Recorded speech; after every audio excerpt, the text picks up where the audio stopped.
सिद्धाण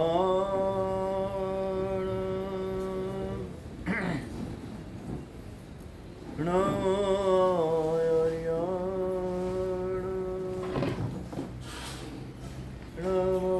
वज्राय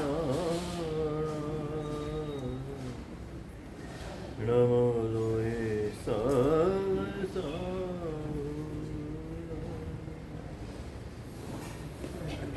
ऐसो वंजन मुकारो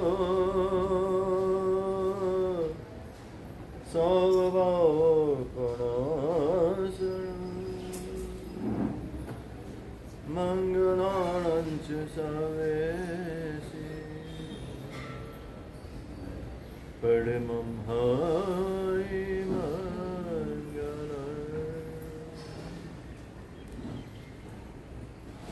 जय जगजीव जोनि वियाणो जगगुरु जगानंद जगन्नाथ जगबंधु जय जगप्रिय जय सुयाणं तीर्थयानां पश्चिमो जय जय गुरुलोक जय महावीर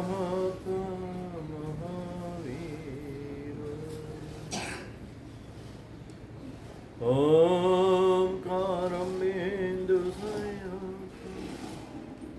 नित्यं ध्यायन्ति योगिनः कामदं मोक्षदं ओंकाराय नमो नमः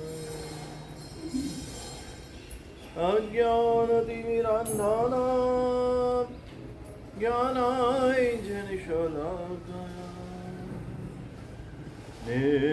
नेत्रमुन्मीलितं येन तस्मै श्रीगुरवे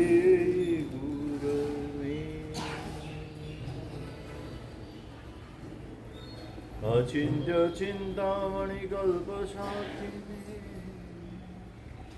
विशुद्धसद्ब्रह्मसमाधिशाम् दयार्णवायार्थितदायिने सदा नमो नमः श्री गुरुने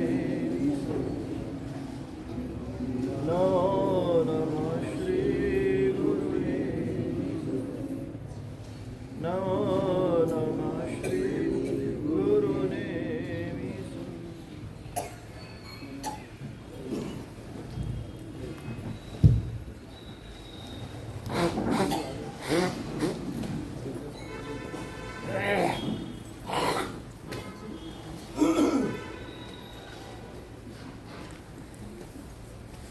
સમૂહ પ્રાર્થના હાથ જોડી આંખો બંધ બધા સાથે બોલીશું અમે સવે જીવા મિતિ મે સવે નિરમજન શિવમાસ્તુ સર્વજગતા પરહિત નિરતા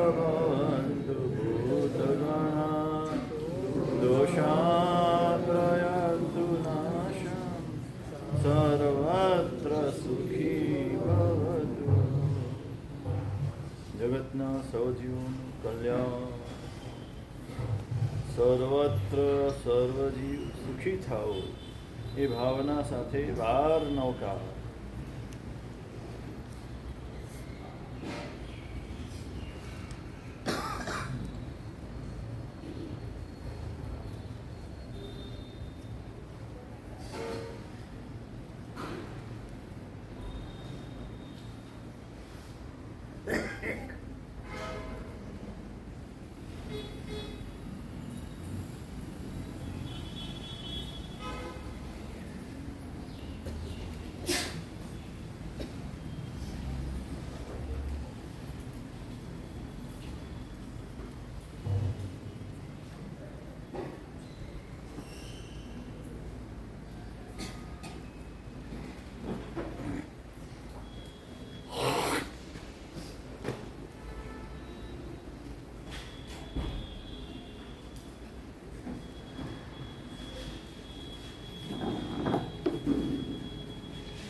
આજે શનિવાર છે, પ્રશ્નોત્તરી વિભાગ. ગયા શનિવારે કેટલાક પ્રશ્નોના ઉત્તરો આપ્યા હતા, કેટલાક બાકી હતા. એ પ્રશ્નોના ઉત્તર અત્યારે આપણે આપીશું. પણ નવા 2 જ પ્રશ્ન આવ્યા છે. એટલે હું એમ માનું છું અહીં બેઠેલા બધા સર્વજ્ઞ છે. બરાબર ને પ્રકાશ? તો જ પ્રશ્ન ન સર્વજ્ઞ હોય એને કોઈ પ્રશ્ન ન હોય, એને કોઈ સવાલ ન હોય, એને જિજ્ઞાસા પણ ન હોય. તો જેને જે પણ પ્રશ્ન હોય કોઈ સંકોચ વિના, તમારા વ્યક્તિગત પ્રશ્નો હોય, સમાજના પ્રશ્નો હોય, સંઘના પ્રશ્નો હોય, કુટુંબના પ્રશ્નો હોય, દેશના હોય, વિશ્વના હોય, તમારા શરીર સંબંધી હોય, મન સંબંધી હોય, આત્મા સંબંધી હોય, જે પણ પ્રશ્નો હોય, આ બધા પ્રશ્નો ગુરુ ભગવંતની પાસે પૂછવાથી આપણને કંઈક સંતોષકારક જવાબ મળે. અને એમાં પણ અમારે જાહેરમાં જ્યારે જવાબ આપવાના હોય ત્યારે અમારી જવાબદારી ઘણી વધી જાય. વ્યક્તિગત જવાબ આપીએ તો એક વ્યક્તિને સમજાવી શકાય બધી રીતે. જાહેરમાં બધાની વચ્ચે જવાબ આપવાનો તો સમજીને વિચારીને મારે બોલવું પડે. એટલે હવે આવતા શનિવારે જેટલા બેઠા છે ને એટલા બધા પ્રશ્નો આવવા જોઈએ. અહીંયા ડબ્બો રાખ્યો છે, એમાં પોતપોતાના પ્રશ્નો દરેકે મૂકી દેવો.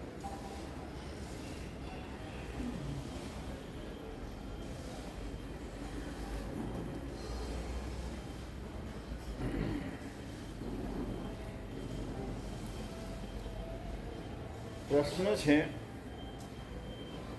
ગુજરાતમાં સંમત 2044માં દુષ્કાળ દરમિયાન જ્યારે ગુરુ ભગવંતના કહેવાથી પરમાત્માને પાણી ધરવામાં આવ્યું, એટલે અભિષેક કરવામાં આવ્યા અને ચારે બાજુ ધોધમાર મેઘ વરસ્યા અને આનંદ છવાયો. તેમજ ગુરુ ભગવંત વિશ્વમાંથી રોગ નષ્ટ કરવા પરમાત્માને શું ધરવું જોઈએ કે ઘર ઘરમાંથી રોગો નષ્ટ થાય? એટલે મને તો ખાસ કરીને આ જેને પ્રશ્ન કર્યો એને ધન્યવાદ આપવા કે એને પોતાની જાતને છોડીને આખા વિશ્વની ચિંતા થઈ. આજે વિશ્વની ચિંતા કરનારા બહુ વિરલ આત્માઓ છે. દરેકને પોતાના જાતની ચિંતા હોય છે, પોતાના સ્વાર્થની ચિંતા હોય છે. મારું શું થશે, મારે શું કરવાનું, મારું કેમ થશે, અને એમાંથી ઊંચા આવતા નથી. તો પછી સ્વથી આગળ વધીને પોતાનું કુટુંબ, પરિવાર, અડોશી પડોશી, પોતાનું બિલ્ડિંગ, પોતાનું સંઘ, પોતાનો સમાજ, પોતાનું શહેર, પોતાનું રાજ્ય, પોતાનો દેશ અને પછી વિશ્વ. જેણે પણ લખ્યું છે એને લાખ લાખ ધન્યવાદ. હવે મૂળ પ્રશ્ન ઉપર આવીએ. જ્ઞાનીઓ કહી ગયા છે આ સંસાર દુઃખરૂપ છે, ને સંસાર દુઃખરૂપ છે એટલે અહીંયા જન્મ છે, જન્મ પછી રોગ છે, પછી વૃદ્ધાવસ્થા છે ને મરણ છે. આ શાશ્વત ચીજ છે. એટલે વિશ્વમાંથી તો રોગ નાબૂદ થઈ શકે એવું છે નહીં. વ્યક્તિગત કોઈ વ્યક્તિને રોગ થયો હોય એ રોગને દૂર કરવા માટે ભાવ ઔષધ શું? દ્રવ્ય ઔષધ જાણીએ છીએ. ભાવ ઔષધ શું?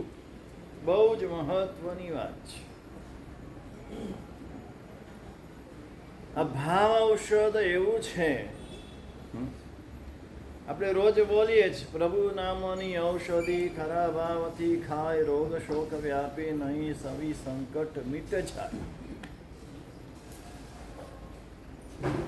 તે વખતે શું ભાવ રાખવો ને એ ભાવની અસર તમારા રોગ ઉપર કઈ રીતે થાય. અત્યારે શું હોય છે, જેને પણ જે પણ નાનાથી લઈને મોટો રોગ થયો, એક દિવસની ખાલી શરદી ઉધરસ થયા હોય ને તો પણ માણસ એને સહન નથી કરી શકતો. એક દિવસ વધારે ચાલે એટલે આ શરદી ઉધરસ બહુ હેરાન કરે છે. હા, જલ્દી દૂર થાય તો સારું. ડૉક્ટર તમારી દવા લીધી તોય દૂર નથી થતું, જલ્દી ઇન્જેક્શન આપી દો, જલ્દી દૂર થઈ જાય. આ સ્વની ચિંતા કરી, પોતાના સ્વની એટલે પોતાના શરીરની ચિંતા કરી, શરીરની વિચારણા કરી. એટલે શું થાય, રોગ આવ્યો છે એ કાં તો પોતાની કોઈક આ ભાવની ભૂલના કારણે આવ્યો છે અથવા ગયા ભાવના કર્મથી આવ્યો છે. બે કારણે આવ્યો. રોગ કર્મથી જ આવે આ માન્યતા ભૂસી નાખે. રોગ આ ભાવની પણ આપણી કોઈને કોઈ ભૂલથી રોગ આવે ને આવે, પછી આપણે કર્મ ઉપર ઉડાડી દઈએ. એ આપણી જાતને ખસેડી લેવા માટે કે મારી કોઈ ભૂલ નથી, મારી કોઈ કચાશ નથી, મારા કર્મ એવા છે માટે થયું. ખોટી વાત છે.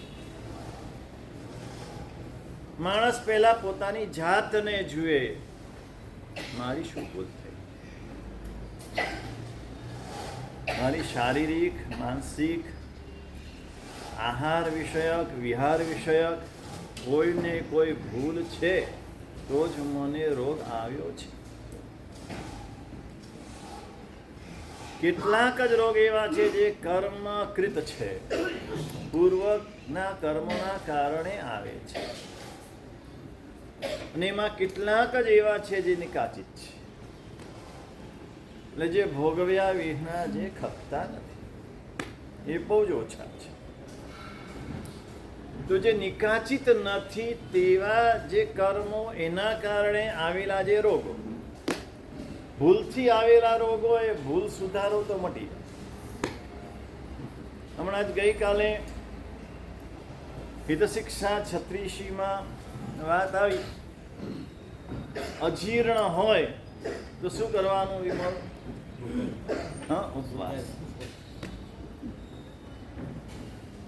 અજીર્ણ થઈ જાય, ખાધેલું પચે નહીં, અપચો થઈ જાય તો ખાવાનું છોડી દો. અપચો થયો શેના કારણે? વધારે ખાવાથી થયો અથવા ભારે પદાર્થ ખાવાથી. બે રીતે થાય. કાં તો તમારી પાચન શક્તિ હોય એના કરતાં વધારે ખાવાથી થાય, અથવા તો ભારે પદાર્થ તમે ખાધો જે તમને પચે નહીં એના કારણે અજીર્ણ થયું, અપચો થયો. તો તમે ખાવાનું છોડી દો. 1 ટંક, 2 ટંક, 3 ટંક, હા, જેટલું અજીર્ણ હોય તે પ્રમાણે છોડી દો તો એ તમારું અજીર્ણ દૂર થઈ જાય. સીધો સાદો ઉપાય છે. પણ જે કર્મકૃત છે રોગ, કર્મકૃત રોગ પણ ભાવ ઔષધથી દૂર થાય. ભાવ ઔષધ શું છે? શાસ્ત્રકારોએ એટલી બધી દયા કરી છે આપણી બરોબર, એટલી બધી કરુણા કરી છે, પણ આપણે આ ભાવ ધર્મને ભૂલી જ ગયા છે. દ્રવ્ય ધર્મ હજુ પકડાયો છે, ભાવ ધર્મ ભૂલાઈ ગયો છે. ને ભાવ વિના એ દાન, શિયળ, તપ એ ધર્મ નથી બનતા. એ માત્ર દાન રહે છે, શિયળ રહે છે, તપ રહે છે. તપને ધર્મ બનાવવો હોય તો અંદર ભાવ ભેળવવો પડે, દાનને ધર્મ બનાવવો હોય તો અંદર ભાવ ભેળવવો પડે. ભાવ ભળે તો એ ધર્મ બને. શું ભાવ તે વખતે આવવા જોઈએ? આપણને રોગ થયો છે, એ રોગથી આપણે પીડાઈ રહ્યા છીએ. કેન્સર સમજો, કોઈને ન થાય, પણ થયો છે. પેલા તો નામ સાંભળીને આપણે અડધા મરી જઈએ, આપણે મરી જઈએ, આપણો પરિવાર મરી જાય, બધાના મોતિયા મરી જાય. આ કશું નહીં. કેન્સર આવ્યું છે, મારી ભૂલથી આવ્યો છે, મારા કર્મથી આવ્યું છે, મેં કરેલા કર્મ છે, એનું પરિણામ છે, મારે ભોગવવાનું છે. પ્રેમથી હસતા હસતા એનો સ્વીકાર સૌથી પહેલો ભાગ. રોગને દૂર કરવા માટેનો ઉપાય કહી રહ્યો છું, પાછું યાદ અપાવું.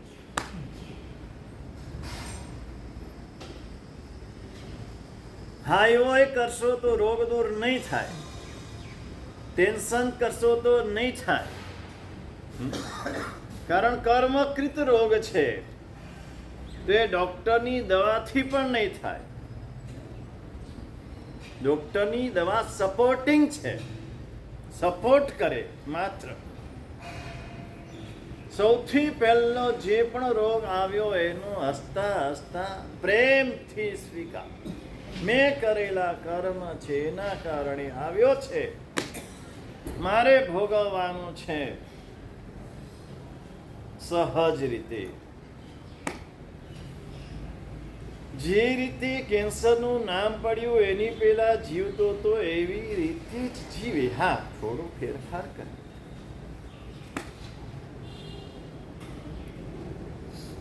એક ભાગશાળીને કેન્સર થયું,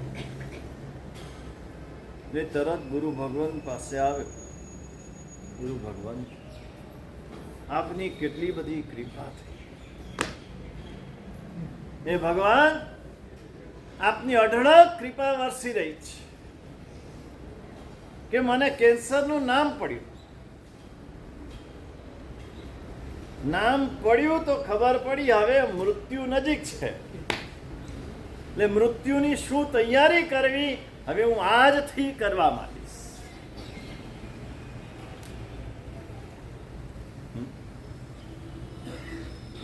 જૂનું ઘર છોડીને નવા ઘરમાં રહેવા જવાનું છે. એમાં કોઈ તકલીફ હોય પંકજભાઈ? હોય હે? આ જીનવાણી સાંભળ્યા પછી અઘરું છે, પરમાત્મા મળ્યા પછી અઘરું છે. તો તમે જીનવાણી સાંભળી નથી, તમે જીનવાણીને આત્મસાત કરી નથી, પરિણમાવી નથી, માત્ર કાનથી સાંભળી છે, હૃદય સુધી પહોંચાડી નથી.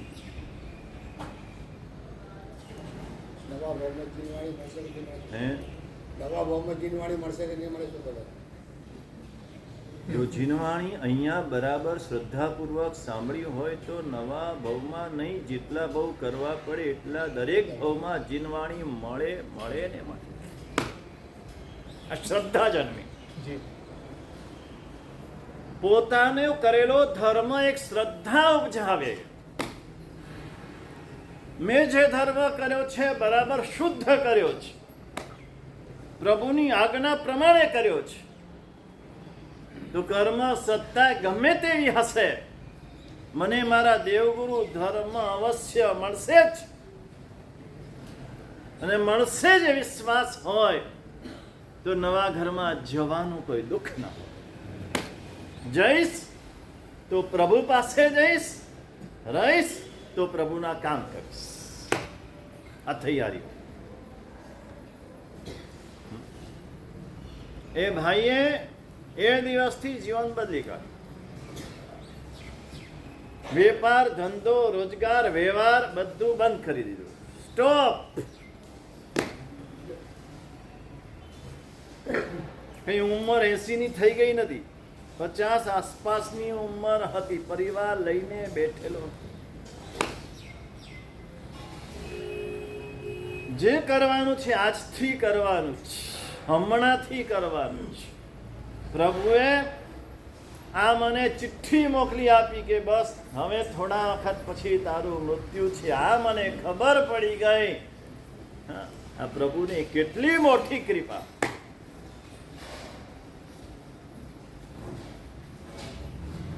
આરંભ સમારંભ બંધ કરી દીધા, આશ્રમના દ્વાર બંધ કરી દીધા, સંવાદ અને નિર્જરા,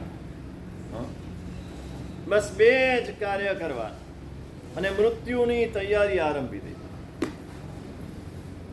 કેવી તૈયારી કે મૃત્યુ પછી જે કરવાનું હોય એ બધું એણે પોતાના હાથે કરી દીધું. ને છોકરા પર વિશ્વાસ નથી એટલે નહીં પાછું.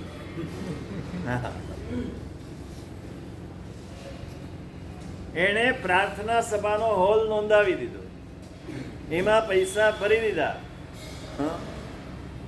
પોતાના ઘરમાં ફોટો ટાંગવાનો છે, મૃત્યુ પછી પરિવારને ફોટો બનાવીને તૈયાર કરીને આપી દીધો. એના ઉપરનો સુખડનો હાર પણ લઈ આવ્યા. અગ્નિ સંસ્કારના લાકડા પણ લઈ આવ્યા. રોજ એને પૂંજીને પ્રમારજીને રાખે, રોજ પૂંજવાના.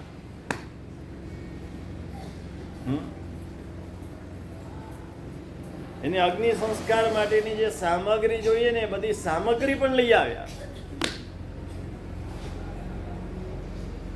બધી તૈયારી.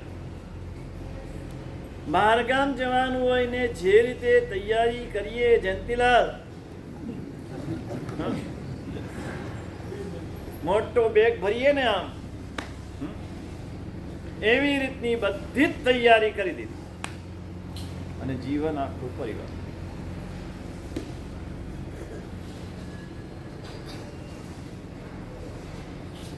આ થઈ શકે. એટલે પહેલું રોગનો સ્વીકાર કરે, જે રોગ આવ્યો એનો સ્વીકાર. સેકન્ડ એક એક પગથિયું. પોતાના રોગની ચિંતા ન હોય. આવ્યો છે, જવાનું હશે તો જશે. ઉપાય કરે, ન કરે એવું નહીં. દવા કરે, ઔષધ કરે, બધું કરે, એની ચિંતા ન હોય. તે વખતે એના મનના ભાવ કેવા હોય? પોતાના સિવાય જગતમાં જેને જેને કેન્સર થયું છે, કેન્સર રોગથી પીડાઈ છે, આ બધાની ચિંતા તે સમયે કરે. માલણવાળા કોની કરે? જો મને તો બધી સગવડ છે, બધી અનુકૂળતા છે, મારો પરિવાર અનુકૂળ છે, ડૉક્ટર છે, હોસ્પિટલ છે, ઓપરેશન કરાવી શકું એમ છું, આ બધું જ છે, છતાં આટલી વેદના થાય છે. તો આ ટાટા હોસ્પિટલની બહાર ફૂટપાથ ઉપર રહેનારા એક કેન્સરના દર્દીઓની શું દશા થતી? જેની પાસે એના ઈલાજ માટેનો પૈસો નથી, એનો પરિવાર એને અનુકૂળ નથી, પ્રતિકૂળ છે, શરીરમાં બીજા ઘણા રોગોથી ઘેરાયેલો છે, ખાવા માટેનું અન્ન નથી.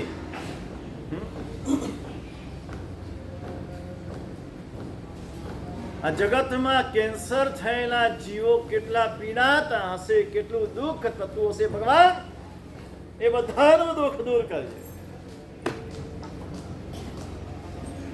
ભગવાન આ જગતમાં કોઈને કેન્સર ન થાય. હું શું કરું એના માટે? પાનના માવા ખાવાથી મને કેન્સર થયું છે, આખા જગતમાં એડવર્ટાઇઝ લગાવી દઉં, કોઈ પાનના માવા ખાતા નહીં, કોઈ પાન ખોરાક, કોઈ ફલાણું, કોઈ ઢીકણું, કોઈ અડતા નહીં, આખા જગતમાં ઢંઢેરો પીટાવી દઉં. ભાવ ધર્મ, ભાવ ધર્મ એ દેરાસર ઉપાશ્રયમાં થાય એવું નથી. હરેક અવસ્થામાં દરેક વ્યક્તિ કરી શકે છે આ ભાવ ધર્મ. ભગવાન આ બધાને રોગમુક્ત કરે છે. જેટલો જેટલો એના હૈયાની અંદર જગતના જીવો જે કેન્સરથી પીડાઈ રહ્યા છે, એના દુઃખથી પોતે દુઃખી થાય ને એનું દુઃખ દૂર થાય, એવી તીવ્ર ભાવના જેટલી તીવ્રતાથી આવે એટલો એનો રોગ મટે.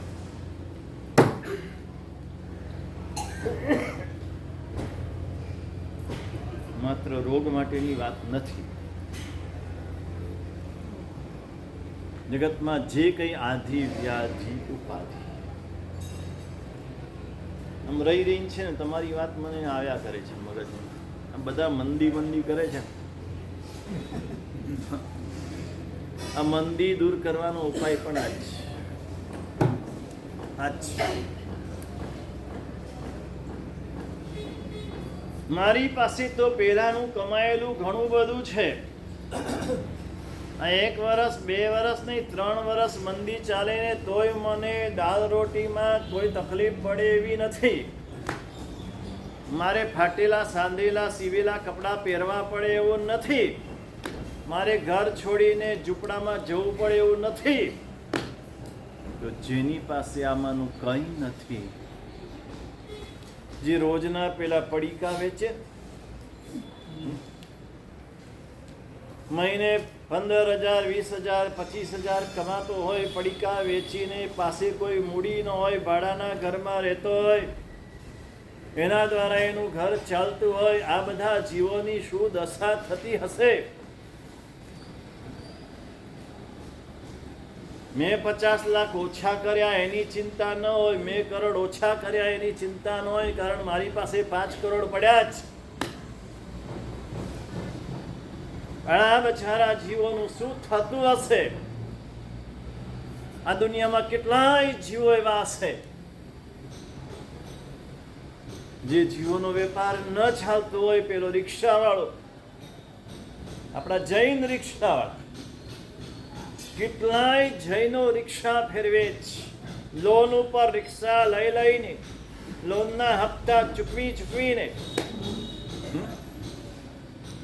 એને 2 દિવસ 4 દિવસ અઠવાડિયું જો રિક્ષામાં કોઈ મળ્યું નહીં ગ્રાહક, બચારાને દાળ રોટીના ફાફા થઈ જાય. આપણે તો 10-20 વર્ષે મંદી આવે, એને તો મહિનામાં 2-4 દિવસ 5 દિવસ અઠવાડિયું મંદી ચાલે. એનું શું થતું હશે? આપણા દુઃખ વખતે જગતના દુઃખનો વિચાર આપણા દુઃખને હળવું કરે છે. આપણને આવતો નથી, પણ આવવો જોઈએ. ધર્મને સમજેલા, ધર્મને પામેલા આત્માઓને આ વિચાર આવે.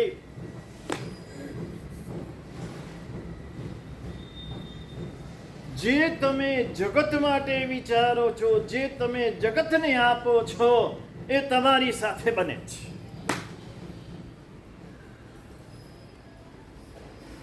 આ કુદરતનો નિયમ છે. તમારા માટે જે વિચારો એ થાય કે ન થાય, એ તમારા પુણ્ય આધારિત. જગતના સર્વ જીવોને માટે બીજી વાત, જેની મંદી છે એનો વિચાર કરીને દુઃખી થયા. હવે આપણી બાજુમાં કોઈક છે, એને મંદી નડતી નથી, એને ત્યાં ગરાગી ચાલુ છે, એને માટે શું વિચાર આવે આપણને? આટલો જ આવે. સાચું બોલજો, આમ અહીંયા હાથ મૂકીને બોલજો, આમ ધબકારા બરાબર સંભળાય.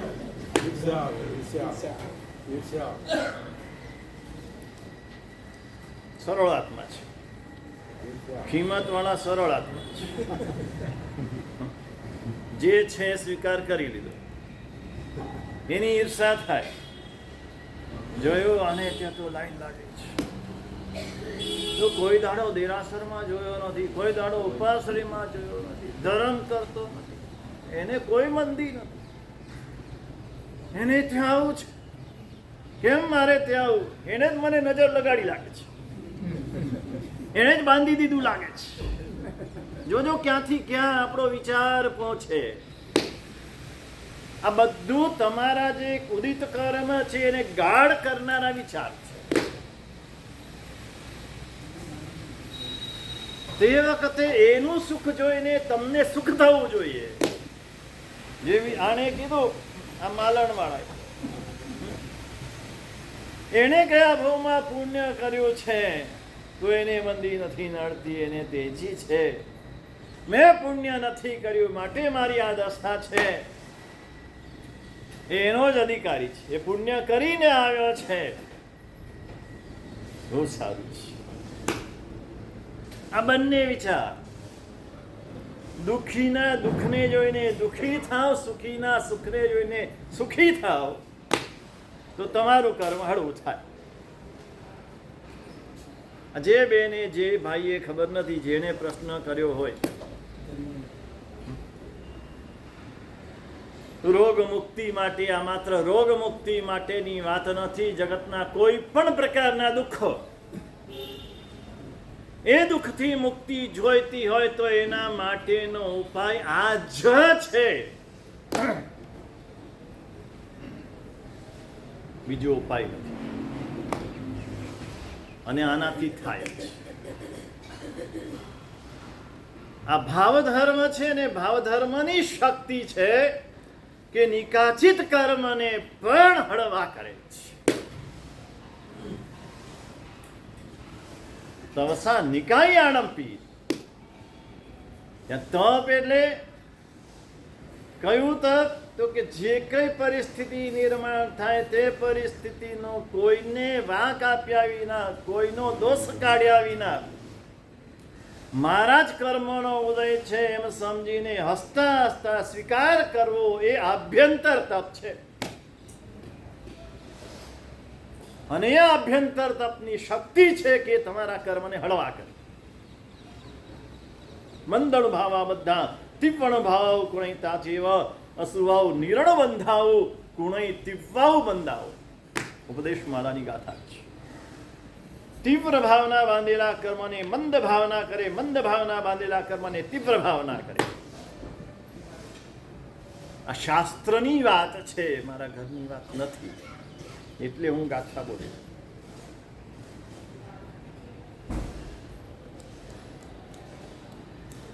પણ આ ભાવને આવા ચડતા રાખવા, એના માટે આવા પ્રકારની જીનવાણી સાંભળવી, આવા પ્રકારના ગ્રંથોનો સ્વાધ્યાય કરવો, સત્સંગ કરવો, એના દ્વારા જ આવા પ્રકારના ભાવો આવે ને આવેલા ભાવો ટકી શકે. સમય આવે, અવસર આવે, તે ભાવ આપણને યાદ આવે, એના માટે વારંવાર જીનવાણી શ્રવણ, વારંવાર સ્વાધ્યાય ને વારંવાર સત્સંગ અનિવાર્ય છે. એના વિના આવા ભાવ જાગે નહીં, જાગેલા ભાવ ટકે નહીં, ટકેલા ભાવ વૃદ્ધિ પામે નહીં. જીનવાણી શેના માટે સાંભળવાની, સ્વાધ્યાય શેના માટે કરવાનો, સત્સંગ શેના માટે કરવાનો.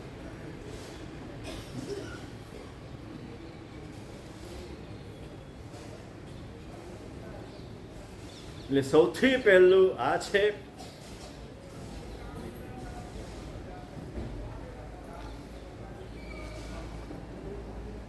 જેના પણ મનમાં ભાવ જાગ્યો હશે એના ભાવરોગ તો ઓછા થઈ ગયા હશે. તમને બીજા માટે વિચાર આવે ને, તમારી જાતને છોડીને બીજા એક માટે પણ, એકના સુખ દુઃખ માટે પણ, તમારા સ્વાર્થ વિના, તમારા સગા સ્નેહી સ્વજન નથી, તમારો કોઈ સ્વાર્થ સંકળાયેલો નથી, એવા કોઈ એક વ્યક્તિ માના દુઃખને દૂર કરવાનો પણ તમને ભાવ જાગે, એવો કોઈ એક વ્યક્તિ પણ સુખી થાય ભાવ જાગે ને, તો એનું દુઃખ તો એના કર્મો પ્રમાણે દૂર થશે, તમારું દુઃખ દૂર થઈ જાય, તમને સુખ મળે. અને જગતના જીવ માત્રના સુખ દુઃખનો વિચાર આવે તો 100% રિઝલ્ટ. શિવમસ્તુ સર્વ જગતની ભાવના આપણે શરૂઆતમાં ભાવીએ છીએ, આ જ કારણ છે. સર્વથા સૌ સુખી થાઓ, પાપ ના કોઈ આચરો. સર્વ જીવો સુખી થાય, સુખી થાય, સુખી થાય, સુખી થાય. સર્વ જીવો દુઃખથી મુક્ત થાય, મુક્ત થાય. આ ભાવના જેટલી તીવ્રતાથી ભાવો, આપણું દુઃખ દૂર થઈ જાય, આપણને સુખ મળે. જેટલી તીવ્રતા, સહજતા.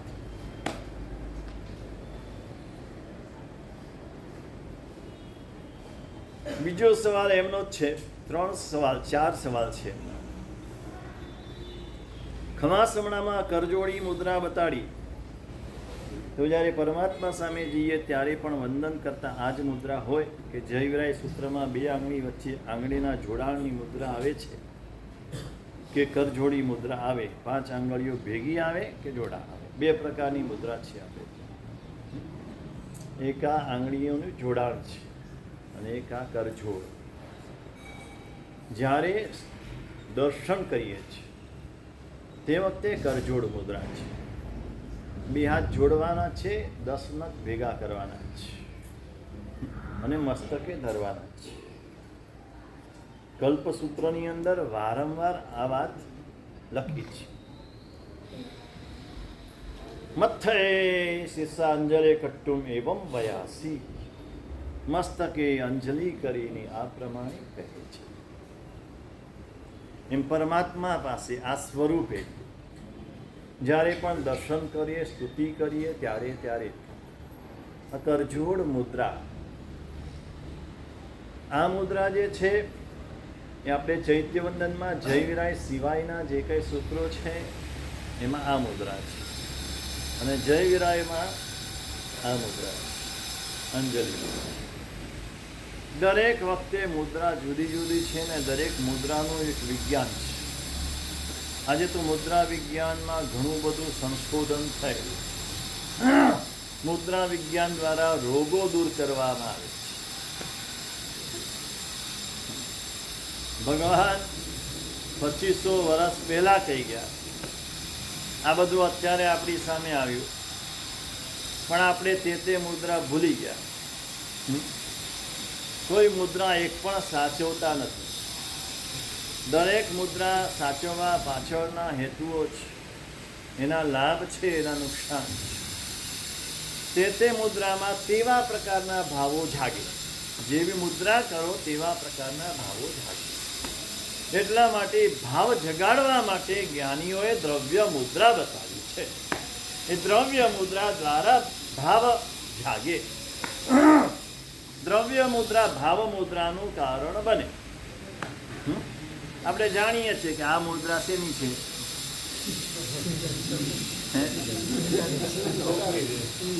ચિંતા. ચિંતામાં હોય એટલે આ મુદ્રા એની આવી. પછી આ મુદ્રા શેની છે?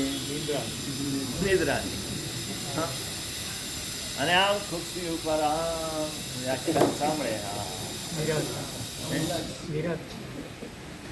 અહીંયા પિક્ચર જોવા નથી આવ્યા. તમે જીનવાણી સાંભળવા આવ્યા છો. કદાચ ખુરશીનો ઉપયોગ કરવો પડે તો પણ ખુરશી ઉપર ટેકો દીધા વિના ટટ્ટાર થઈને બેસો. આ ટેકા દઈને ના બેસો, પગ પર પગ ચઢાવીને ના બેસો. આ બધી મુદ્રાઓ તમને નુકસાન કરી રહી છે. તમને જે ભાવ જાગવા જોઈએ ભાવ જાગતા નથી. જે રીતે જીનવાણી સાંભળવી જોઈએ સંભળાય નહીં. એની જે અસર થવી જોઈએ અસર ન થાય. મુદ્રા જ છે જીનવાણી શ્રવણની મુદ્રા આ જ છે. હાથ જોડીને સાંભળવાની, ટટ્ટાર બેસીને કમરથી ટટ્ટાર થવાનું, ટટ્ટાર બેસવાનું અને હાથ જોડીને શ્રવણ કરવાનું. દરેકે દરેક અનુષ્ઠાન, દરેકે દરેક વિધિ વિધાન એની ચોક્કસ મુદ્રાઓ બતાવી અને મુદ્રા પ્રમાણે જ કરવાનો આગ્રહ હોવો જોઈએ.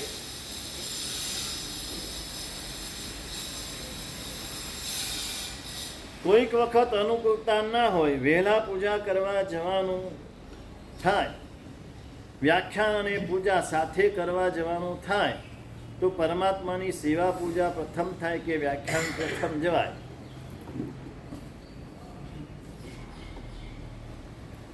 બંને એક જ સમયે જવાનું થાય તો પહેલા જીનવાણી શ્રવણ કરવાનું, પછી પૂજા. જીનવાણી શ્રવણ કરશો તો જ પૂજાના રહસ્યો સમજાશે, તો જ પરમાત્માનો પ્રભાવ અનુભવાશે, પરમાત્માની ઓળખાણ થશે. પૂજા શા માટે કરવી, કેવી રીતે કરવી, કોણે કરવી, કોણે ન કરવી, આ બધું જીનવાની શ્રવણ દ્વારા સમજાશે. માટે પહેલા પૂજા નહીં, પહેલા જીનવાની શ્રવણ. ગુરુવારે બધા પૂજ્ય આચાર્ય સિદ્ધિસુરી દાદાને વંદન કરવા જાય છે ત્યારે તેમના મસ્તકે વાસક્ષેપ કરે છે. તે યોગ્ય છે? આપણે ગુરુ ભગવંતના હાથે મસ્તક પર વાસક્ષેપ લેવો જોઈએ કે આવી રીતે? પ્રશ્ન સાચી વાત છે. આપણે મસ્તકે વાસક્ષેપ લઈએ છીએ, ગુરુ ભગવંતના મસ્તકે આપણે વાસક્ષેપ કરાય ખરો?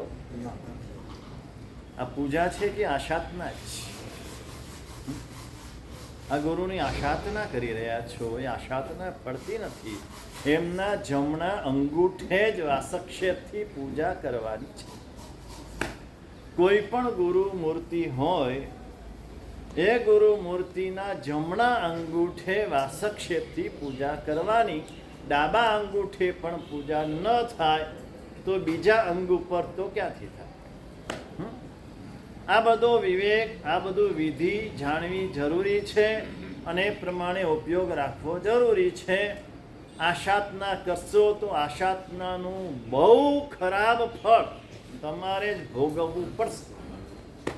આ બધી આશાતનાઓ છે. કેટલીક દ્રવ્ય આશાતના છે, કેટલીક ભાવ આશાતના છે. આરાધનાનું ફળ ઓછું વધતું મળે તો ચાલશે, પણ આશાતના કરશો તો એનું ફળ ભવો ભવ ભોગવવું પડશે. ભગવાનની સામે ગુરુમૂર્તિ હોય તો પણ જમણા અંગૂઠે વાસક્ષેપ પૂજા કરવાની. સાક્ષાત ગુરુ હોય તો નથી થતું, મૂર્તિ હોય તો થાય છે. ગૌતમ સ્વામી, સુધર્મ સ્વામી, પુંડિક સ્વામી વગેરેની ગુરુમૂર્તિ હોય છે ગણધર મુદ્રામાં, એટલે ગુરુ મુદ્રામાં, તો પણ એની પૂજા એ સ્વરૂપે થાય છે. તે રીતે ગુરુમૂર્તિ હોય તો પણ એની પૂજા જમણા અંગૂઠે વાસક્ષેપ પૂજા થાય. મૂર્તિમાં અને જીવંત વ્યક્તિની પૂજા એમાં તફાવત છે. એટલે બેને ભેગું નહીં કરવાનું.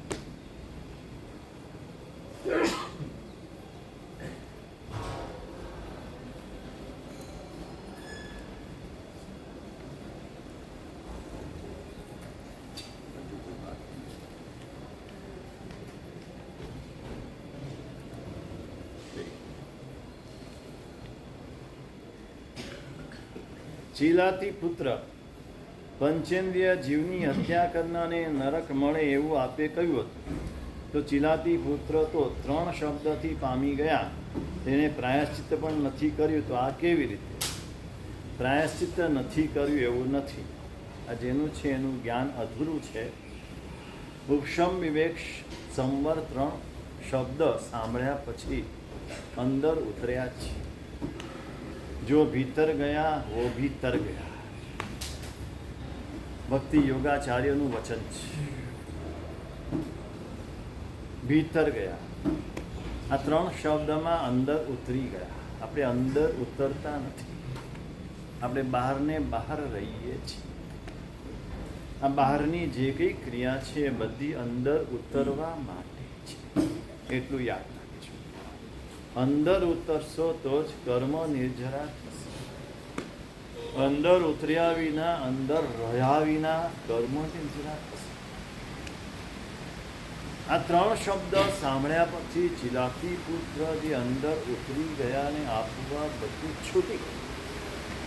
પોતે કરેલા કર્મોની તીવ્રમાં તીવ્ર નિંદા, તીવ્રમાં તીવ્ર નિંદા, આત્મનિંદા. આત્મનિંદા જેવું સંજીવની ઔષધ પોતાના પાપોને ખપાવવા માટે બીજું એક. પરનિંદા જેવું કુપથ્ય રોગ ઉત્પન્ન કરવા માટે કે 2 શબ્દો બરાબર યાદ રાખજો. પરનિંદા એ કુપથ્ય છે, એના દ્વારા ભાવ રોગ ઉત્પન્ન થાય. ગમે તેવા તમારા ગુણ હોય, ગમે તેવું સારું કર્મ હોય, ગમે તેટલું ઊંચું જીવન હોય, પરનિંદા કરી તો ખલાસ, બધું ધોવાય. અને સામે પક્ષે ગમે એટલા દોષો સેવ્યા હોય, ગમે એટલા પાપો કર્યા હોય, તીવ્રમાં તીવ્ર આત્મ નિંદા જેવું એક ઔષધ. આત્મનિંદા. હું કેવો પાપી, હું કેવો અથાગ, કેવા દુષ્કૃત, અધમાધમ અધિકો પતિત સકલ જગતમાં હું. આખા વિશ્વમાં અધમમાં અધમ, પતિતમાં પતિત હોય તો હું છું. મોસમ કોન કુટિલ ખલકા. મારા જેવો કુટિલ, મારા જેવો દુર્જન, મારા જેવો કામી આ દુનિયામાં કોઈ નથી.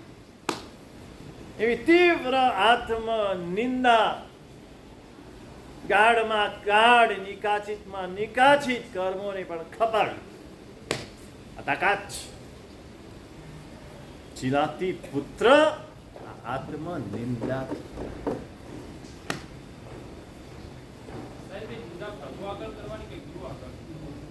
પહેલા તો જાતે જ કરવું. પોતાના પાપોની પોતાને ખબર છે. એ પોતાના આત્માની સાક્ષીએ જ એક એક યાદ કરી કરી કરી કેવા કેવા પાપો, હિંસા, ચોરી, જૂઠ, અબ્રહ્મ, પરિગ્રહ, ક્રોધ, માન, માયા, લોભ, આસક્તિ, પૂર્વગ્રહ, કોઈની નિંદા. આહા, પાર નથી, પાર નથી. ધિક્કાર થાઓ, ધિક્કાર. એટલો તીવ્ર પશ્ચાતાપ થાય કે શું કરું, કે ગુરુ પાસે ગયા વિના રહી ન શકે. ગુરુ પાસે જઈને આત્મા નિવેદન કરે, પગમાં પડીને આમ ધ્રુસકે ધ્રુસકે રડતા રડતા કરે. બાળકની જેમ બધું બોલતું જાય, બધું બોલતું જાય, બધું. સાહેબ, રાત્રે આ કર્યું, દિવસે આ કર્યું, મનથી આ કર્યું, વચનથી આટલું કર્યું, કાયાથી આટલું. સાહેબ, ઉદ્ધાર કરો, ઉદ્ધાર કરો, કઈક રસ્તો બતાવો. મારું શું થશે, મારું શું થશે, મારું શું થશે? આ રસ્તો છે શુદ્ધ થવાનો. આ રસ્તો જેને પણ શુદ્ધ થયા આ જ રીતે થયા છે, અને જેને પણ શુદ્ધ થવું હોય તો આ રીતે જ થાય. મનથી કર્યું હોય પાછું રિપીટ થયા કરતો હોય. એ જ એટલા માટે જ ગુરુ પાસે નિવેદન કરવાની જરૂર છે કે ફરીથી રિપીટ ન થાય. તમે આત્મનિંદા તીવ્ર નથી માટે જ ફરી ફરી રિપીટ થાય છે. આત્મનિંદા જેટલી તીવ્ર હોય તો ફરીથી રિપીટ થાય. આપણને હજુ એ પાપ જેટલું ખરાબ લાગવું જોઈએ, હિંસા જેટલી ખરાબ લાગે છે ને એટલું જૂઠ ખરાબ નથી. જોજો, આપણા મનના પણ બધા ખાના છે. દરેકે દરેક પાપ અત્યંત ખરાબ, નિંદનીય લાગે. એમ થાય કે મારો છુટકારો કેમ થશે? નથી, મારે આમને આમ નથી જવું. શું થશે? કેટલી વાર, કેટલી નરક. ચારે ગતિ દુઃખમય છે. એક પણ ગતિમાં કોઈ પણ જાતનું સુખ નથી. પણ નરક ને તિર્યંચ તો બે અતિ ભયંકર છે. એમાં તો મારે નથી જ જવું. જો આ પાપોની નિંદા કર્યા વિના આયુષ્ય પૂરું થઈ જશે તો મારી દુર્ગતિ થશે. તો કેમ થશે? નહીં, નહીં, મને બચાવો. નહીં જાઉં નરકની ગેહે, ઓ પ્રભુજી, નહીં જાઉં નરકની ગેહે. શ્રી કૃષ્ણ વાસુદેવ જે સ્વરૂપે નેમિનાથ પરમાત્માની પાસે આજે જીવોનું દીક્ષા કલ્યાણ છે. ગઈકાલે જન્મ કલ્યાણક હતું, આજે નેમનાથ પરમાત્માનું દીક્ષા કલ્યાણ છે. ને શ્રી કૃષ્ણ વાસુદેવે જે રીતે આત્મગરહા કરી, જે રીતે પગ પકડ્યા કે મને બચાવો, આ નરકમાં નથી જવું. શ્રેણીક મહારાજાએ ભગવાન મહાવીરના પગ પકડ્યા, ભગવાન રસ્તો બતાવો, મારે નરકે નથી જવું. એ સ્વરૂપે ગુરુના પગ પકડી લઈએ, મને રસ્તો બતાવો, તો બધો રસ્તો છે. અને આત્મનિંદા, પશ્ચાતાપ, નિંદા ને ગરહા, આલોચના, આ શ્રેષ્ઠ રસ્તો પણ દુઃખાતા હૃદય, આંખમાં આંસુ સાથે, ફરી નહીં કરવાના સંકલ્પ સાથે. વારંવાર કરવાનો કોઈ અર્થ નથી. આજે પાપ કર્યું, આલોચના કરી, કાલે પાછું એ જ પાપ કરવાનું હોય તો એનો કઈ મિનિંગ? ફરીથી એ પાપ નહીં કરવાનો સંકલ્પ સાથે જ્યારે કરીએ તો બધા પાપો ધોવાઈ જાય. એવું સ્વચ્છ વસ્ત્ર થઈ જાય. જ્યું કી ત્યું ધર દીની ચદરિયા. પ્રતિક્રમણ કરવા આવીએ ત્યારે 1 મિનિટ પહેલા આ કર્યું હોય સારું પડે. હા, શૂટિંગ થઈ ગયું છે. પહેલા કરો, પછી કરો, વચ્ચે કરો, ચાલુ પ્રતિક્રમણમાં કરો, વંદિતું બોલાતું હોય ત્યારે કરો, 7 લાખ બોલાતું હોય ત્યારે કરો, કૌસગ કરો ત્યારે કરો, દેવસ્ય પાયચિત્ત વિષ્ણોત્થમ કૌસગ કરવું ત્યારે કરો. સતત થવું જોઈએ. એના માટે તો પ્રતિક્રમણ. પ્રતિક્રમણનો અર્થ જ એ છે. આ તો આપણે દ્રવ્ય પ્રતિક્રમણ પકડી લીધું, ભાવ પ્રતિક્રમણ ભૂલાઈ ગયું. પ્રતિક્રમણ તો ખરેખર વ્યક્તિગત સાધના છે, વ્યક્તિગત કરવાનું છે. આ સમૂહ પ્રતિક્રમણ તમારા કારણે આવ્યું ને અમારે તમને કરાવવું પડે છે. આપણે તો સમૂહ પુણ્ય મળે એટલે અમે ભેગા થઈ જઈએ. પરમાત્માની ભક્તિમાં સમૂહ પુણ્ય મળે. આ પ્રતિક્રમણ કર્મ નિર્જરા માટે છે. દરેકના કર્મો જુદા છે, દરેકના પાપો જુદા છે, દરેકના દોષો જુદા છે. પોતપોતાના પાપોને પોતપોતાના દોષો ગુરુ પાસે નિવેદન કરવાના છે. દેવસ્યમ આલો કરીને જે ગુરુના અવગ્રહમાં દાખલ થઈએ છે ત્યારે ગુરુ પાસે એક એક પાપોનું નિવેદન કરવાનું છે. અને પછી વંદિતામાં તન્નિંદે તંચ કર્યામી પડિક્રમે દેશ્યમ સવ, આ નિંદાને ગરહા, આ પ્રતિક્રમણ એ કરવા. એક પ્રતિક્રમણ કરીને ઊભો થાય એટલે આમ શુદ્ધિનો અનુભવ થાય. આમ સ્નાન કરીને બહાર નીકળે ને આમ કેવું લાગે તાજગી. એના કરતાં વિશેષ તાજગી પ્રતિક્રમણ કરીને ઊભો થાય તો આપણને થાક લાગે છે. થાક ઉતરવો જોઈએ, એની બદલે થાક લાગે છે. થોડું પ્રતિક્રમણ વધારે ચાલે એટલે થાક લાગે છે. કોઈને કૌશકમાં વધારે વાર લાગે ને આપણે થાકી જઈએ છીએ. એ ભાઈ ઉપયોગ રાખો કરીએ છીએ. આ આપણી દશા છે. આ દશા સુધારવી જ પડશે. એટલે આલોચના શ્રેષ્ઠ ઉપાય છે. શ્રેષ્ઠમાં શ્રેષ્ઠ ઉપાય હોય તો એ છે.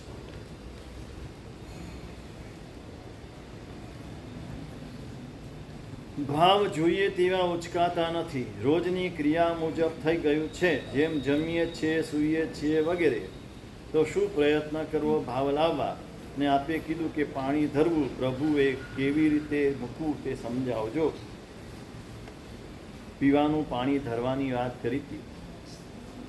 આપણો ગ્લાસ હોય, સરસ મજાનો કાચનો ગ્લાસ હોય, ચાંદીનો ગ્લાસ હોય, સોનાનો ગ્લાસ હોય, સારી ધાતુનો ગ્લાસ હોય, એમાં ઘરેથી શુદ્ધ જળ ટાંકાનું પાણી રાખતા હતા. ઘરમાં ટાંકા રહેતા હતા, એમાં વરસાદનું પાણી સંગ્રહ કરતા હતા. આ વરસાદનું પાણી જે સંગ્રહ કરેલું હોય એ પાણી એક ગ્લાસમાં ભરીને લઈ જવાનું. અને જે અગ્ર પૂજાની અંદર અક્ષત પૂજા કરીએ, ફળ પૂજા કરીએ, નૈવેદ્ય પૂજા કરીએ, એમ પાણીનો ગ્લાસ ભરીને મૂકવાનો. કોઈને પણ મહેમાનને જમવા માટે બોલાવીએ તો પહેલાં પાણીનો ગ્લાસ મૂકીએ, પછી બીજું બધું પછી આવે. એ ભગવાનને આ બધું ફળ નૈવેદ્ય ધર્યું તો ખરું, પણ પાણી તો જોઈએ ને. એટલા માટે પાણીનો ગ્લાસ મૂકવાનો છે. આ એની પદ્ધતિ છે.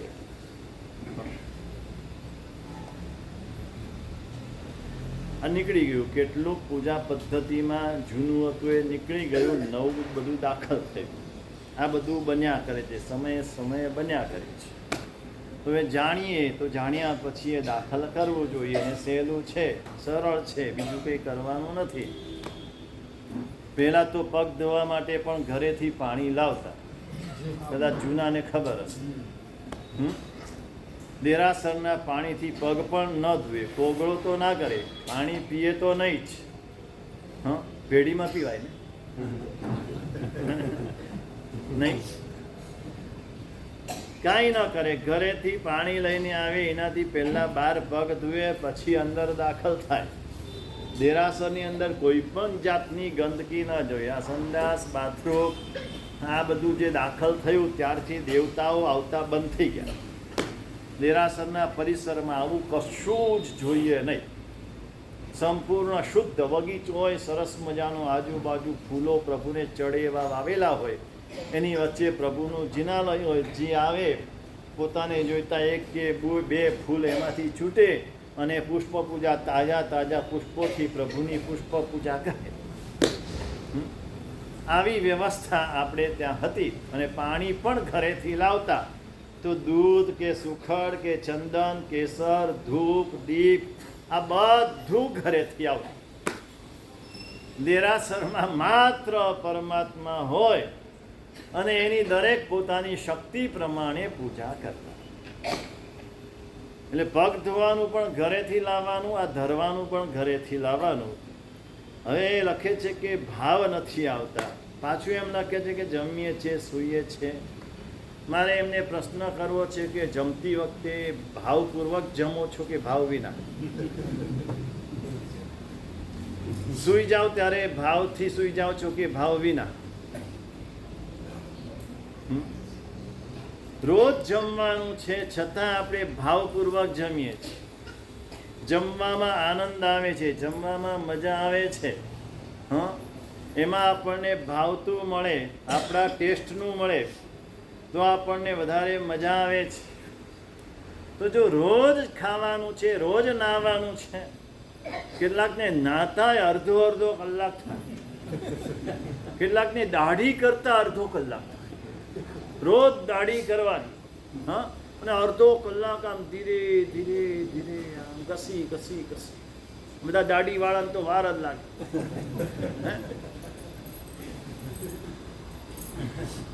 તો જો એ બધું રોજની ક્રિયા છે તો પણ ભાવપૂર્વક થાય છે, તો પ્રભુની પૂજા, પ્રભુના દર્શન, સામાયિક પ્રતિક્રમણ, જીનવાણી, શ્રવણ, આ બધું રોજનું હોય તો ભાવ કેમ ન જાગે? રુચિ અલગ હોય. એ જ વાત છે ને. પેલીમાં રુચિ છે, એવી રુચિ અહીંયા નથી, માટે ભાવ નથી જાગતો. આપણે ખાલી બહાના કાઢીએ છીએ કે સાહેબ રોજનું થઈ ગયું ને એટલે ભાવ નથી જાગતો. આ બધું રોજનું છે છતાં તમે ભાવપૂર્વક કરો છો. સંસારની બધી ક્રિયાઓ ભાવપૂર્વક થાય છે. ઇન્ટરેસ્ટ છે તો અહીંયા રસ જાગે, અહીંયા રુચિ જાગે તો ભાવપૂર્વક જાગે. આપણને રસ નથી, આપણી રુચિ નથી, અને મોટી વાત એ છે આપણને જ્ઞાન નથી. જ્ઞાન વિના ભાવ ન જાગે, ન જાગે, ન જાગે. જ્ઞાન ભાવ જગાડવા માટે જ જ્ઞાન જોઈએ છે. જ્ઞાન ખાલી માહિતી માટે નથી, પંડિત દેખાવા માટે નથી, લોકો પાસે આપણું સારું લગાડવા માટે નથી. ભાવ જગાડવા માટે જ્ઞાન મેળવવાનું છે. યોગ અનંત, યોગ અસંખ્ય જીનવર કયા, મુખ્યપણે તિહાદ હોય, તેમાં પણ જ્ઞાન જ વડું જીવથી દર્શન હોય. દર્શન એટલે ભાવ, દર્શન એટલે ભાવ, અને જ્ઞાન, જ્ઞાનથી ભાવ જાગે. એટલે જેને પણ ભાવ નથી જાગતા તેને જ્ઞાન મેળવવું જરૂરી છે. જ્ઞાન હશે તો ભાવ જાગશે. તમે જે વસ્તુને સમજો આદિવાસી છે, આદિવાસીને કોઈ મીઠાઈની ખબર નથી. ત્યાં ગુલાબજાંબુ કહેવાય, રસગુલ્લા કહેવાય, રસમલાઈ કહેવાય, કોઈ દિવસ ખાધું નથી, ચાખ્યું નથી, જોયું નથી, નામ સાંભળ્યું નથી. એને સામે પડ્યું હશે ગુલાબજાંબુ, એની ઈચ્છા થશે ખાવાની, ભાવ જાગશે નહીં. કેમ? એને જ્ઞાન જ નથી. આપણને જ્ઞાન છે એટલે આમ ગુલાબજાંબુ જોઈએ એટલે ગુલાબજાંબુનો રસ તો પછી ઝરે, પેલા જીભમાં રસ ઝરવા. એમ પ્રભુને જોઈએ અને ભાવ ન જાગે. ગુરુ ભગવંતના દર્શન કરીને ભાવ ન જાગે. કેમ કે પ્રભુને ઓળખ્યા નથી, ગુરુને ઓળખ્યા નથી, માટે ભાવ નથી જાગતો. ઓળખાણ થવી જોઈએ, સાચી ઓળખાણ થઈ જાય કે ભગવાન કોણ છે, મારા ગુરુ કોણ છે, જગતમાં શું વિશેષતા છે, બધા કરતા શું શ્રેષ્ઠતમ કેમ છે. આ જાણે તો અવશ્ય ભાવ જાગે, અને ભાવ જાગવો જ જોઈએ. ભાવ વિનાની ભક્તિ લુખી ના થજો. ભાવ વિનાની ભક્તિ લુખી છે. ગમે તે કરો, કોઈ પણ હિસાબે, કોઈ પણ રીતે, એની હાવ એની કોસ્ટ નક્કી કરો કે મારે ભાવ જગાડવો છે, જગાડવો છે, જગાડવો છે. જેટલું કરું છું, વધારે કરવાનો કોઈ હું આગ્રહ કરતો નથી. તમે જેટલું કરો છો, અઠ્ઠમ કર્યો છે, આજે ત્રીજો ઉપવાસ, ઘણા બધાને અઠ્ઠમ છે. અમારા એક આખા પરિવારની અઠ્ઠમ છે. ભંડારી, શું નામ? દિનેશભાઈ ભણસાલી. હા, ભણસાલી 2 ને 2 4, ઘરના 4 4 ની અઠ્ઠમ, 3 દિવસ. હા, રસોડામાં તાળા ખૂચ્યું. આવા પણ કેટલાય હશે. પણ જે કરો, જેટલું કરો, ભાવપૂર્વક કરો, આગ્રહ રાખો. અને એમાં ભાવ કેમ જાગે એનો પ્રયત્ન કરો. એક સામયિકનું બીજું સામયિક નથી કરવું, પણ એક સામયિક આપણું શુદ્ધ થાય, એક સામયિક આપણું ભાવપૂર્વકનું થાય. એના માટે મારે શું કરવું? જે કરવું છે એના માટે કરવું છે. વચ્ચે મુપત્તિ નથી પલેવી મારે. આ ભાવ એટલે જ નથી જાગતા. નથી વિધિના ઠેકાણા, હા, નથી કોઈ આદર, નથી કોઈ બહુમાન. પછી ભાવ ક્યાંથી જાગે? ભગવાને હમણાં કીધું, મુદ્રા ભગવાને બતાવી, તે મુદ્રામાં રહો ને તોય ભાવ જાગે. મુદ્રા જ ન હોય તો ભાવ ક્યાંથી જાગવાના છે? ભાવ નથી જાગતો એ ફરિયાદ ખાલી ન કરો. ભાવ જગાડવા માટેના પ્રયત્નો આદરી દો. આજથી આદરી દો, આજથી શરૂઆત કરો કે મારા ભાવ કેમ જાગે. ગમે તે રીતે ભાવ જગાડવા છે તો ભાવ જાગશે, જાગશે અને જાગશે. અને ભાવપૂર્વકની ક્રિયા કરશો તો જે લાભ થશે આ જિંદગીમાં ક્યારેય નહીં અનુભવેલો અનુભવ એના દ્વારા થશે. એ પણ નક્કી છે. અને અનુભવ કરવો હોય તો ભાવ જગાડવા રહ્યા. આ ભાવ જગાડવા માટે શું કરવું એ બધી વાતો તો વ્યાખ્યાનમાં અવસરે આવશે. કેટલાક પ્રશ્નો હજુ પણ બાકી છે, પણ હજુ મેં કીધું એમ જેને પણ જે પણ પ્રશ્ન હોય બધા પ્રશ્ન નિસંકોચપણે પૂછી શકશો. કોઈનું નામ લખવાની પણ જરૂર નથી. તમારું ચિઠ્ઠી લખીને ડબ્બામાં મૂકી દેજો. પાછું આવતા શનિવારે આપણે પ્રશ્નોત્તરી કરીશું. આવતીકાલે રવિવાર, કાલે સવારે ચાણક્ય નીતિ જાહેર વ્યાખ્યાન. એક ચાણક્યની જે કંઈ હિત શિક્ષા છે એના ઉપર ગૃહસ્થ જીવનને અનુરૂપ વાતો આવતીકાલે આપણે કરીશું. એના જીવનને પણ જોઈશું. એના જીવનમાંથી પણ ઘણું બધું શીખવા જેવું છે. કાલે બપોરે યુવાનો માટે ખાસ મારે તમને કહેવું છે, તમારા જુવાન દીકરા દીકરીને ખાસ બપોરે મોકલો. એના માટે સ્પેશિયલ સમય